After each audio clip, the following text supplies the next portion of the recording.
ঈসা আলাইহিস সালাম তুর পাহাড়ে চলে যাবেন মুসলিমদেরকে নিয়ে। তুর পাহাড়ের ভিতরে মুসলিমরা সেখানে লুকিয়ে থাকবে। পৃথিবীর মেসাকার অবস্থা হয়ে যাবে, পৃথিবীর পানি খেয়ে শেষ করে ফেলে দিবে হিংস্র প্রজাতি।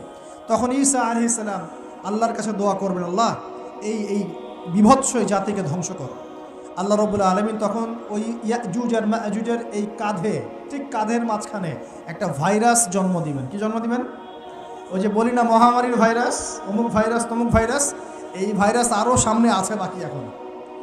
ওই ভাইরাসে, ওই পোকায়, ওই ব্যাকটেরিয়া বা যেটাই হোক আল্লাহ পাক যাই দিবেন, এতে করে ইয়াজুজ আর মাজুজের পুরো প্রজাতি ধপধপ ধপধপ করে মারা যাবে। মানে এটা ছোঁয়াচে রোগ হবে। কি রোগ হবে?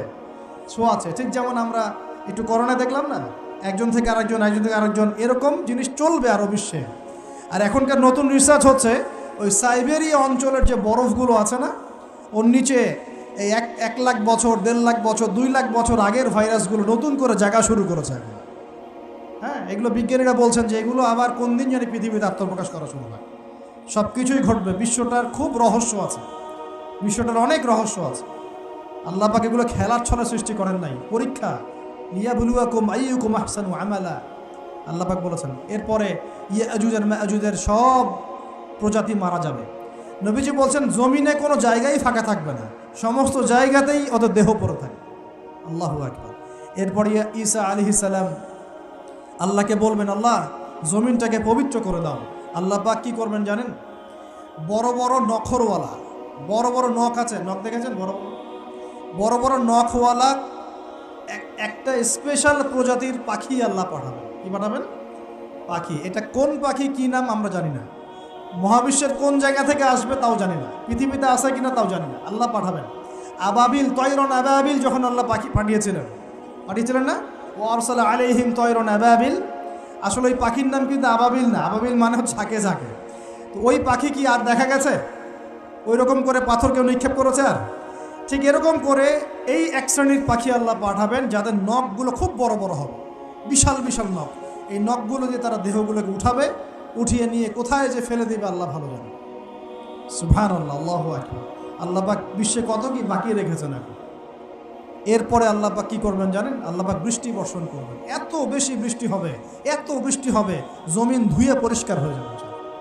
হাদিসে আসছে জমিন একদম চকচক করবে, জমিটা পরিষ্কার হয়ে চকচক করতে থাকে। এরপরে কারণ ওই ভাইরাস তো ধুইতে হবে না, ভাইরাসকে ধুয়ে সাফ করতে হবে। তারপরে ঈসা আলাইহিস সালামের সময়ে বলা হচ্ছে, তার সময়ে একটা ডালিম, ডালিম দেখেছেন কি না? আনার ডালিম, এই ডালিমের যে খোসা হয় না, এই ডালিমের খোসার নিচে একটা পুরো পরিবার আশ্রয় নিতে পারবে। কি বুঝলেন? এত বড় বড় ফল হবে, এত বরকত হবে জমিনের মধ্যে। কখন বরকত হয়? যখন একটা জনপদের অধিবাসীরা আল্লাহর সামনে আত্মসমর্পণ করে, তখন আল্লাহ বরকত দেয়। আমরা কি আত্মসমর্পণ করছি? এই জন্যই তো অর্থনৈতিক মন্দা চলছে। এমনি এমনি নাকি? সুদ খাচ্ছেন, দিব্যি ঘুষ খাচ্ছেন, দুর্নীতি করছেন, জেনা করছেন, মানুষের সম্পদ আত্মসাৎ করছেন, মাপে কম দিচ্ছেন, আবার নামাজও পড়ছেন, মাশাআল্লাহ। তো বরকত কোত্থেকে আসবে? তো বরকত কখন আসে? যখন একটা কম আল্লাহর সামনে সম্পূর্ণ আত্মসমর্পণ করে। একটা ডালিম হবে, এটা রূপকথা নয়, এগুলা গাল গল্প বলছি না। এই প্রতিটা কথা আল্লাহ পাকের ওহী থেকে আসছে, এর একটা কথা মিথ্যা হবে না ইনশাআল্লাহ তাআলা। বিশ্ববাসীরা দেখবে একটা ডালিমের নিচে একটা পরিবার আশ্রয় নিতে পারবে। এত স্পেসিফিকলি বলা হয়েছে হাদিসগুলোতে। নবী সাল্লাল্লাহু আলাইহি সাল্লাম বলেছেন যে 10 জন ঘোড়সাওয়ার, কয়জন ঘোড়সাওয়ার? 10 জন ঘোড়সাওয়ার বের হবে ইমাম মাহদির সময়, যারা খোঁজ নিতে যাবে যে দেখি দাজ্জাল বের হয়েছে কিনা। ঘোড়ায় করে খোঁজ নিতে যাবে, দেখি দাজ্জাল বের হয়েছে কিনা। ওই 10, নবীজি বলছেন আমি ওই 10 জনের নামও জানি, ওদের বাবার নামও জানি। সুবহান। এত স্পেসিফিক জ্ঞান দেওয়া হয়েছে আল্লাহর পক্ষ থেকে নবী সাল্লাল্লাহু আলাইহি ওয়াসাল্লামকে। তার হাদিস থেকে বলছি, ডালিমের নিচে পরিবার আশ্রয় নিতে পারে। তো অনেকে হয়তো হাসবে, কি বলে একটু উল্টাপাল্টা কথা, তাই না? নাস্তিকরা মনে করতে পারে যে হাসবে, আরে হাহারি এক দিয়ে রেখে দেবে। এখন মানুষ ফেসবুকের মতো চিন্তা করে, ফেসবুকের মতো হাসে, ফেসবুকের মতো কাঁদে। মানুষ এখন রোবটিক হয়ে গেছে। ঠিক আছে, আচ্ছা। তো এরপর কি? এরপরে বরকতের এই সময়টা শেষ হয়ে যাবে কখন? যখন মানুষ আবার সেই জেনা, পাপ, শিরিক, কুফর এগুলোতে লিপ্ত হবে। আল্লাহ রাসূল বলছেন এমন একটা মানুষও বাকি থাকবে না, একটা মানুষও না, যে খালি লা ইলাহা ইল্লাল্লাহ কালিমাটা পড়তে জানে, এমন একটা মানুষও বাকি থাকবে না, বলেন নাউজুবিল্লাহ। ওরা হবে এই পৃথিবীর সবচেয়ে নিকৃষ্ট মানুষ।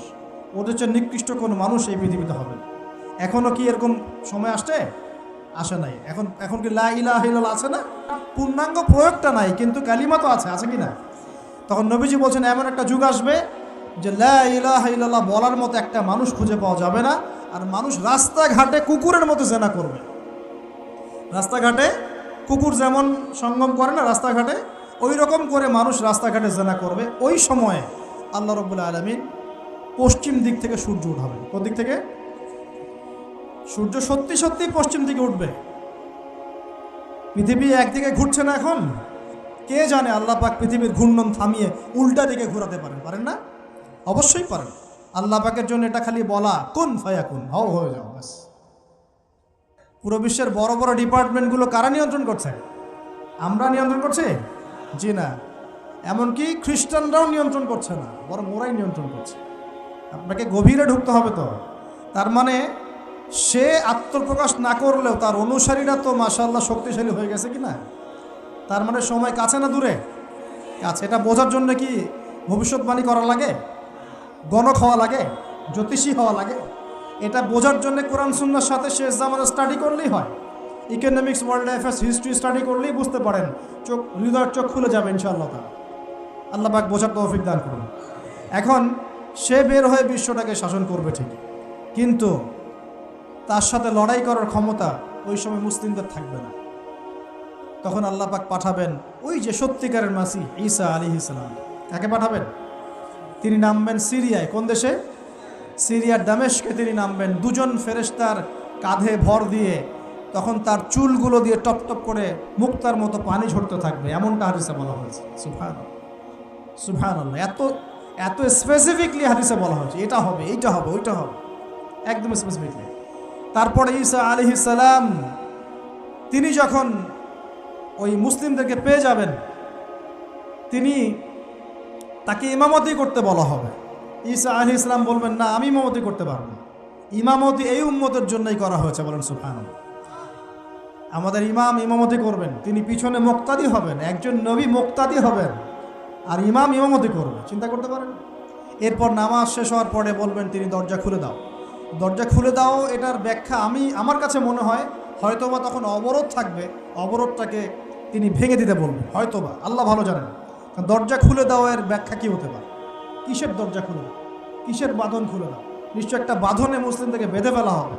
তিনি ওটার বিরুদ্ধে মুসলিমদেরকে ঝাঁপিয়ে পড়তে বলবেন। তখন দাজ্জালের সাথে তার দেখা হবে। কোন দাজ্জাল? সত্যিকারের দাজ্জালের সাথে ঈসা আলাইহিস সালামের দেখা হবে। এবং ঈসা আলাইহিস সালামকে দেখা মাত্রই দাজ্জাল গলতে শুরু করবে। কি করবে? গলতে শুরু। লবণ যেমন গলে যায় না তাপ দিলে, এমন করে গলতে শুরু করবে। এবং ঈসা আলাইহিস সালামের নিঃশ্বাসে আল্লাহ পাক একটা অন্যরকম ক্ষমতা দিবেন। ঈসা আলাইহিস সালামের নিঃশ্বাস যতদূর পর্যন্ত যাবে দাজ্জাল পালাতে থাকবে। তার নিঃশ্বাস গিয়ে দাজ্জালের গায়ে লাগা পরে দাজ্জাল ওইখানেই মারা যাবে। আল্লাহ পাক এই শুধু তাকে নয়, তার সমস্ত অনুসারীদেরকে আল্লাহ পাক সেখানে মেরে ফেলবেন ইনশাআল্লাহ। মুসলিমদের হাতে। কার হাতে? মুসলিমদের হাতে। এটার জায়গাটা মেনশন করা আছে, বাবেলুদ নামক জায়গা। কোন জায়গা? বাবেলুদ। যান গুগল সার্চ করে দেখেন বাবেলুদ কোন জায়গায় আছে। আমি বলে দিব না, দেখেন কোন জায়গায় আছে, কারা ওটা নিয়ন্ত্রণ করছে দেখেন। ওইখানে দাজ্জাল মারা যাবে। মানে সত্যিকারের মাসিহের হাতে মিথ্যা মাসিহ মারা যাবে ইনশাআল্লাহ, ঠিক আছে? এবং তার অনুসারীদের পতন হবে। এরপরে ঈসা আলাইহিস সালাম এই ক্ষমতাটা দখল করবেন এবং সারা বিশ্বে তিনি শান্তি শৃঙ্খলা কায়েম করবেন। একজন ন্যায়পরায়ণ শাসক হবেন ইনশাআল্লাহ। এবং তিনি নতুন কোনো শরীয়ত নিয়ে আসবেন না, উম্মতে মুহাম্মাদের শরীয়ত কায়েম থাকবে ইনশাআল্লাহ। এরপরে 40 বছর তিনি রাজত্ব করবেন। কত বছর? 40 বছর।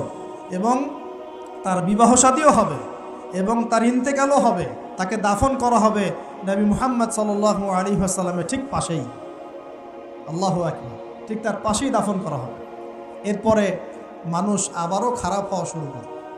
কেমন খারাপ হবে? ও আচ্ছা, মাঝখানে একটা কথা বলতে ভুলে গেছে। ব্যাস, আমি কয়েকদিন আগে রিপোর্ট দেখেছি, পৃথিবীর নিচে কিন্তু আগুনের স্তর আছে। আচ্ছা, জানেন তো পৃথিবীর নিচে আগ্নেয়গিরিগুলো আছে। পৃথিবীর ভিতরেও একটা ঘূর্ণন হয়। সেই ঘূর্ণনের দিক পরিবর্তন হচ্ছে দিন দিন, এমনটা রিপোর্ট এসেছে। দেখেন, আপনি ইন্টারনেট ঘাটাঘাটি করেন। আর অনেকে রিপোর্ট করছে যে পৃথিবী আগে যে গতিতে ঘুরতো, এখন পৃথিবীর ঘূর্ণন গতি একটু বেড়ে গেছে। দেখেন রিপোর্ট দেখে, ঘূর্ণন গতি বেড়ে যাওয়ার মানে হচ্ছে টাইম দ্রুত পাস করবে। আর শেষ জামানার হাদিস এটাও আছে, সময় দ্রুত পাস করবে, আছে না? এটা হাদিসে আসছে। তো প্রিয় ভাইরা, এই সময় মানুষ খারাপ হওয়া শুরু করার পরে এমন খারাপ হবে, আল্লাহর নাম নেওয়ার মতো কোনো মানুষ থাকবে না, আল্লাহ আল্লাহ বলার মতো কোনো মানুষ থাকবে না। তখন পশ্চিম দিক থেকে সূর্য উঠবে। কিভাবে কিয়ামত হবে? নবীজি বলছেন, একজন ব্যক্তি পানি খাওয়ার জন্যে পাত্রটাকে মুখের সামনে নিবে, পানি গিলতে পারবে না, কিয়ামত হয়ে যাবে। ইযা ওয়াকাআতিল ওয়াকিআ লাইসা লিওয়াকাআতিহা কাযিবা আল কারিআতু মাল কারিআ ওয়া মা আদরাকা মাল কারিআ, আছে না? আম্মা ইয়াতাসাআলুন আনিন নাবাইল আযীম। কত সূরা আছে কিয়ামত সংক্রান্ত, পড়ে দেখেন। ইযা যুলজিলাতিল আরদু জিলজালাহা ওয়া আখরাজাতিল আরদু আথকালাহা ইযা শামসু কুওয়িরাত ওয়া ইযা নুজুমু কাদারাত। এই সূরাগুলো পড়ে দেখেন। আম্মা পাড়ার শেষ পাড়াটা, যেটা 30তম পাড়া, এর সূরাগুলো পড়ে দেখেন। কিয়ামত চোখে দেখতে পারবেন ইনশাআল্লাহ। সিংহায় ফুঁক দেওয়া হবে। আল্লাহ পাকের ফেরেশতার এত ক্ষমতা আল্লাহ দিয়েছেন, একটা ফুয়ে পুরো মহাবিশ্ব ধ্বংস হয়ে যাবে ইনশাআল্লাহ। চারটাখানি কথা নাকি? দ্বিতীয় ফুৎকারে আবার সবাইকে জীবিত করা হবে। এবং এই যে দুনিয়ার জীবনটা আমরা কাটাচ্ছি, এই 30, 40, 50, 60, 100 বছরের জীবন, এই জীবনের এক একটা হিসেব আল্লাহর সামনে দাঁড়িয়ে সেদিন দেওয়া লাগবে। অতএব এই দুনিয়ার জীবনটাতে প্রস্তুতি গ্রহণ করি, 5 ওয়াক্ত নামাজ পড়ি, যাকাত দেই, কালিমা বোঝার চেষ্টা করি, আল্লাহ তাওহীদ শিখি, জানি, বুঝি, নবী সুন্নত অনুযায়ী আমল করি, হালাল খাই, পরিবার গড়ি, মানুষকে সৎ কাজের দাওয়াত দেই, অসৎ কাজে নিষেধ করি, ইসলামকে আল্লাহর জমিনে প্রতিষ্ঠা করার চেষ্টা করি। আল্লাহ পাক যা দিয়েছেন, জানমাল, সময়, শ্রম, আল্লাহ পাক যা দিয়েছেন, ক্ষমতা, প্রতিপত্তি, সম্পদ, এগুলোকে আল্লাহর দিনের জন্য ব্যয় করি। ইনশাআল্লাহ দুনিয়া সফল হব, পরকালে সফল হবে ইনশাআল্লাহ আযজা ওয়া জাল। আল্লাহ পাক আমাদের সবাইকে সমকালীন ফিতনাগুলো সম্পর্কে সচেতন থাকার তৌফিক দান করুন এবং এই রমজান, আসন্ন রমজানে পরিপূর্ণরূপে ইবাদত করার তৌফিক দান করুন এবং এই ইবাদত এবং শিক্ষাগুলোকে সারা বছর ধরে রাখার তৌফিক দান করুন।